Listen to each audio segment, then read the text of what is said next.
श्री गणेशाय नमः. बाप्पाचा जन्म कसा झाला ही गोष्ट तर तुम्ही तुमच्या मुलांना सांगायलाच हवी. आजही अनेकांना याची खरी कथा माहीत नाही. विशेषतः या काळात मुलांना आपल्या पौराणिक गोष्टी फारच कमी माहीत असतात. एकदा माता पार्वती अंघोळीसाठी स्नानघरात जात होत्या. त्यावेळी त्या तिथे एकट्या होत्या. स्नानाला जाण्यापूर्वी त्यांनी आपल्या शरीराच्या मळाने एक लहान मुलाची मूर्ती बनवली आणि त्यात प्राण फुंकले. त्या लहान मुलाचे नाव माता पार्वतीने गणेश असे ठेवले. त्यांनी त्या पुत्राला, मी स्नानगृहात स्नान करण्यास जात आहे, इथे कोणी आले तरी त्यांना आत पाठवू नकोस असे सांगून माता पार्वती आत स्नान करण्यास निघून जातात. थोड्याच वेळाने तेथे भगवान शंकर आले. त्यांनी स्नानगृहात जाण्याचा प्रयत्न केला. ते आत जाताना पाहून द्वारापाशी थांबलेल्या गणेशाने भगवान शंकरांना रोखले.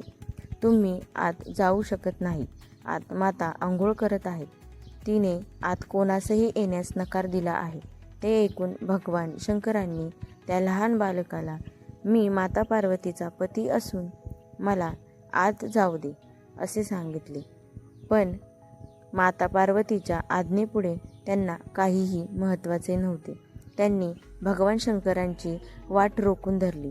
आपला असा अपमान होतोय हे पाहून भगवान शंकर क्रोधित झाले. त्यांनी त्या बालकाचे शिर उडवले. ते आत स्नानगृहात गेले. त्यांना स्नानगृहात पाहून माता पार्वती चिडल्या. त्या भगवान शंकरांना म्हणाल्या, मी दरवाजासमोर एका बालकास उभे केले आहे. त्याला मी कोणालाही आत पाठवू नकोस असे सांगितले होते. ते ऐकून भगवान शंकर म्हणाले, त्या बालकाला समजावून सांगितले, पण तो मला आत येऊ देत नव्हता. त्यामुळे मी त्याचे शिर धडापासून वेगळे केले आहे. हे ऐकून माता पार्वती खूप संतापल्या. त्यांनी रौद्र असे रूप धारण केले. त्यांनी भगवान शंकराकडे जळजळीत कटाक्ष टाकला आणि आपल्या पुत्राला जिवंत करा, अन्यथा मी बाहेर येणार नाही असे सांगितले. त्यांनी धारण केलेल्या रौद्र रूपामुळे सारी सृष्टी डगमगू लागली. त्यांची समजूत घालण्यासाठी समस्त देवगण आले, पण त्यांनी कोणाचेही ऐकले नाही. त्यांनी पुत्र जिवंत करा असा हट्ट धरला. त्यावेळी भगवान शंकरांनी विष्णूकडे अशा कोणाचे तरी शिर घेऊन या, ज्यांची आई त्यांच्याकडे पाठ करून झोपलेली असेल असे सांगितले. भगवान विष्णूंनी गरुडाला आदेश दिला. मुलाचे शिर शोधण्यासाठी त्यांनी पृथ्वी पालथी घातली, पण कोणाचे शिर सापडेना. शेवटी त्यांना एक हत्तीण दिसली, जी आपल्या पिल्लाकडे पाठ करून झोपली होती. त्या पिल्लाचे शिर घेऊन गरुड यांनी विष्णूकडे दिले. विष्णूंनी ते महादेवांना आपल्या शक्तीने त्यांनी त्या बालकाला हत्तीचे शिर लावून जिवंत केले. त्यांना जिवंत पाहून माता पार्वती शांत झाला. इतकेच नाही तर पुन्हा जन्मलेल्या त्या लाडक्या बालकाला खास आशीर्वाद हे देण्यात आले. कोणत्याही शुभ कामाची सुरुवात करण्यापूर्वी अग्रस्थानावर तुझे नाव असेल. कोणत्याही कार्यात सगळ्यात आधी पूजा करण्याचा मान असेल असा आशीर्वाद देण्यात आला. म्हणूनच आपल्याकडे कोणत्याही कार्याची सुरुवात ही बाप्पाच्या पूजेने होते. चला तर मग आता आपण बाप्पाच्या वाहनाबद्दल बघूया. बाप्पाचे वाहन म्हणजेच मूषक. प्रत्येक देवाचे आपले असे वाहन आहे, पण बाप्पाचे वाहन एकदम खास आणि सगळ्यात वेगळे आहे. कारण छोटासा उंदीर हे बाप्पाचे वाहन आहे. म्हणूनच आपण उंदीर मामा असे त्याला आदराने संबोधतो. अशा या उंदीर मामाच्या वाहनाची कहाणी पुराणात सांगितली जाते. पुराणात बाप्पाचे वाहन मूषक का आहेत यासाठी एक कथा आहे.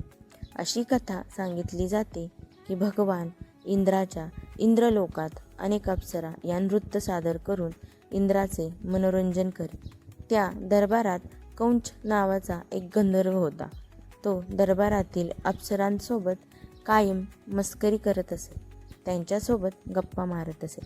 ते पाहून इंद्रदेवाला खूप राग आला. त्यांनी त्याला श्राप दिला. उंदीर होशील. तो गंधर्व एक बलवान उंदीर बनून पृथ्वीवर पराशर ऋषींच्या आश्रमात गेला. आश्रमात जाऊन त्याने सगळा आश्रम उद्ध्वस्त केला. त्या उंदराला आवरणे ही आश्रमातील कोणालाच जमेना. त्यावेळी पराशर ऋषी हे गणेशाकडे गेले. त्यांनी झालेला सगळा प्रकार सांगितला आणि या उंदरापासून सुटका करण्याची प्रार्थना केली. ते ऐकून भगवान गणेश यांनी पाताळ लोकात गेलेल्या त्या उंदराला पकडले आणि सर्वांसमक्ष उभे केले. गळ्याला बांधलेला फास इतका घट्ट होता की त्यामुळे त्याला चक्कर आली. त्याला ज्यावेळी जाग आली त्यावेळी तो गणपती बाप्पांची मनधरणी करू लागला. त्याला आळवू लागला. त्याला त्याची चूक लक्षात आली. हे पाहून बाप्पा खुश झाले आणि त्यांनी त्यास वरदान मागण्यास सांगितले. पण त्या उंदराचा अहंकार काही कमी नव्हता. त्याने बाप्पालाच सांगितले, मला काहीही नको, तुम्हीच माझ्याकडे काहीतरी मागा. त्याचा तो अहंकार पाहून बाप्पांना खूप राग आला. त्याला अद्दल घडवण्यासाठी त्यांनी त्या मूषकाला माझे वाहन हो असे सांगितले. त्याने जसे तथास्तु म्हटले तर तसे गणपती त्यावर जाऊन बसले. त्यांच्या वजनामुळे उंदराला श्वासही घेता येईना. त्याला त्याची चूक कळली. त्याने माफी मागत मला तुमचे वजन उचलणे एवढे बलवान करा असा आशीर्वाद मागितला.